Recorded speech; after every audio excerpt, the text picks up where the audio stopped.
And of course, we are still living with it ever since. When once you sell your soul to the devil, then there's no going back on it. The 11th of July, 1945, an unmarked Pontiac sedan arrives at the McDonald Ranch carrying the world's entire supply of plutonium, about 10 pounds. The courier demands a receipt, approximate value $1 billion. At Oppenheimer's request, General Groves has made a secret arrangement with the governor of New Mexico to evacuate the state in case of catastrophe. Now, prior to the shot, back in the lab, there had been some speculation that it might be possible to explode the atmosphere, in which case the world disappears. The bomb will not start a chain reaction in the water, converting it all to gas and letting all the ships on all the oceans drop down to the bottom. It will not blow out the bottom of the sea and let all the water run down the hole. It will not destroy gravity. I am not an atomic playboy, as one of my critics labeled me, exploding these bombs to satisfy my personal whim.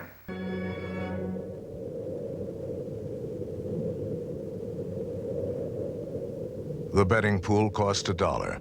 Edward Teller bet on a blast equal to 45,000 tons of TNT. Oppenheimer bet low, 3,000 tons. And I.I. Rabi put his money on 20 kilotons. Young technicians were horrified to overhear Enrico Fermi taking side bets on the possibility of incinerating the state of New Mexico.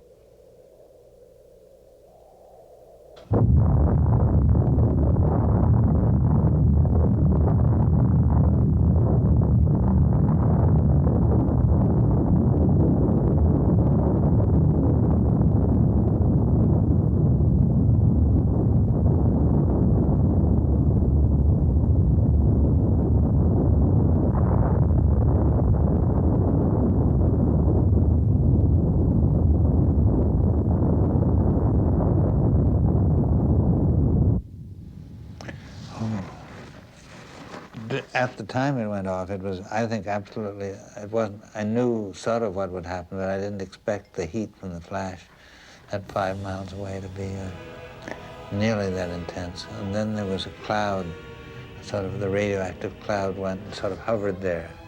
And I and Ken had been working on developing escape routes, because if that thing had gone a little bit south, it would have been fallout on the camp, and we would have had to get out to the south rather than where the north was. The road was to the north. And so there was this sense of this ominous cloud hanging over us. It was so brilliant purple with all the radioactive glowing. And it just seemed to hang there forever. Of course, it didn't. It must have been just a very short time until it went up. But it was very terrifying. The beginning of the end for Japan. Saturation bombing. Thousands of B-29s raining incendiary bombs on all but a few cities.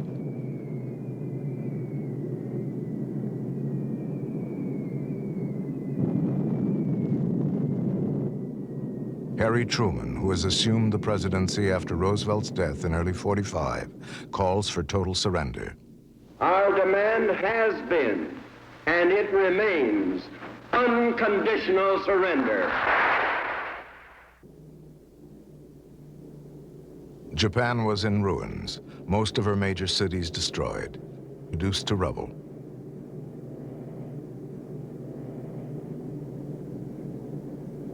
More than 1 million civilians dead. Why did the bomb get dropped on people at Hiroshima? I would say it's almost inevitable that it would have happened, simply because all the bureaucratic apparatus existed by that time to do it. The Air Force was ready and waiting. There had been prepared big airfields in the island of Tinian in the Pacific from which you could operate. The whole machinery was ready. The president would have had to be a man of iron will in order to put a stop to it. Hiroshima, a city the size of Houston, one of the few cities spared the firebombing. Months earlier, orders had been given to leave several Japanese cities untouched, to provide virgin targets where the effects of the new bomb could be clearly seen.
The first reaction which we had was one of fulfillment.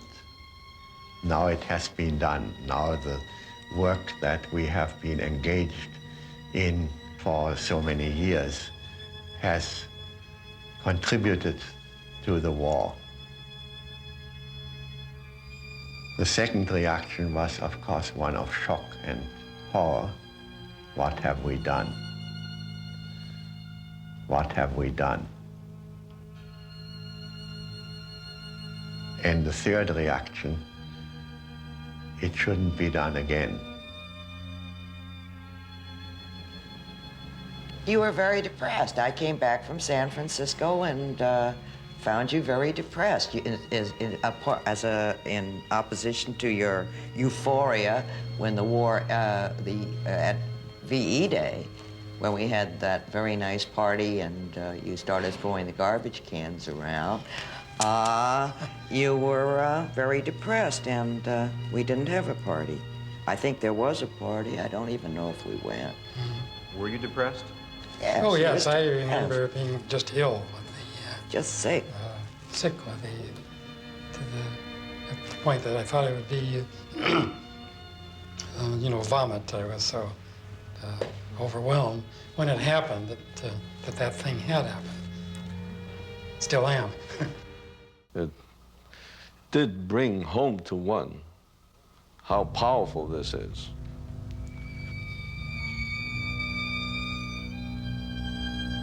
They treated humans as matter. Hiroshima, August 6, 1945. The first uranium bomb exploded with a light so bright it could have been seen from another planet. More than 100,000 killed, 40,000 injured, 20,000 missing. Burns, blindness, radiation sickness.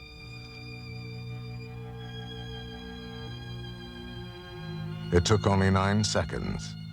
Today, even now, the victims still suffer and die. 3 days later, a second bomb, a plutonium bomb, dropped on Nagasaki. 80,000 dead.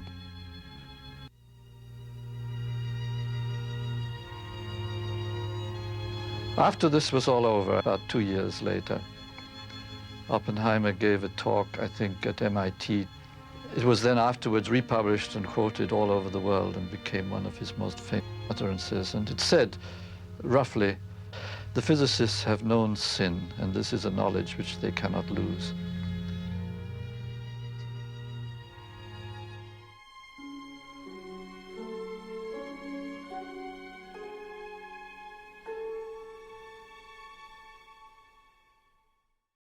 Even during the war years at Los Alamos, Teller had urged the development of a secret weapon, radically different and radically more destructive than the atom bomb, the hydrogen bomb.